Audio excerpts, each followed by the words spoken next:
Hi, I'm Sheba. నేను నారాయణ హాస్పిటల్లో work చేస్తున్నాను. ఈరోజు మనం ఫ్లోరెన్స్ నైటింగేల్ కృషి నుండి ప్రేరణ పొంది ప్రపంచవ్యాప్తంగా నర్సుల అవిశ్రాంత కృషి మరియు కరుణను గుర్తించడానికి సమావేశం అయ్యాం. నేడు మనం అంతర్జాతీయ నర్సుల దినోత్సవం జరుపుకుంటున్నాం. ఈ రోజున మనం నర్సుల యొక్క అంకిత భావం మరియు వారు సమాజానికి చేసే సేవలను గుర్తించాలి.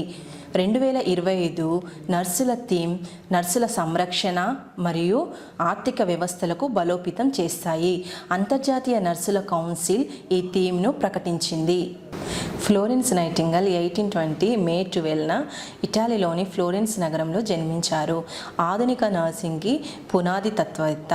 ఫ్లోరెన్స్ నైటింగేల్ క్రిమియన్ యుద్ధంలో అనారోగ్యంతో మరియు గాయపడిన సైనికుల నర్సింగ్కి లేడీ విత్ ద ల్యాంప్గా నిర్వహించారు. ఫ్లోరెన్స్ నైటింగేల్ పుట్టినరోజు ఆమె చేసిన త్యాగానికి ఫలితంగా నర్స్ వృత్తి అనేదే వైద్య రంగానికి వన్నె తెచ్చింది.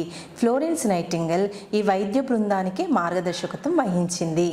సాధారణంగా రోగి సంరక్షణ, ఆ వ్యక్తికి చికిత్సను అందించే వైద్య నిపుణునే నర్స్ అంటారు. నర్సులు అనేక రకాల వాతావరణాలలో పనిచేస్తూ ఉంటారు. ఉదాహరణకు హాస్పిటల్స్, క్లినిక్స్, స్కూళ్ళు, అంగన్వాడీ సెంటర్లు, పునరావాస కేంద్రాలు, ఇలా ఎక్కడైనా తమ పనికి అనుగుణంగా నర్సులు విధులు నిర్వహిస్తారు.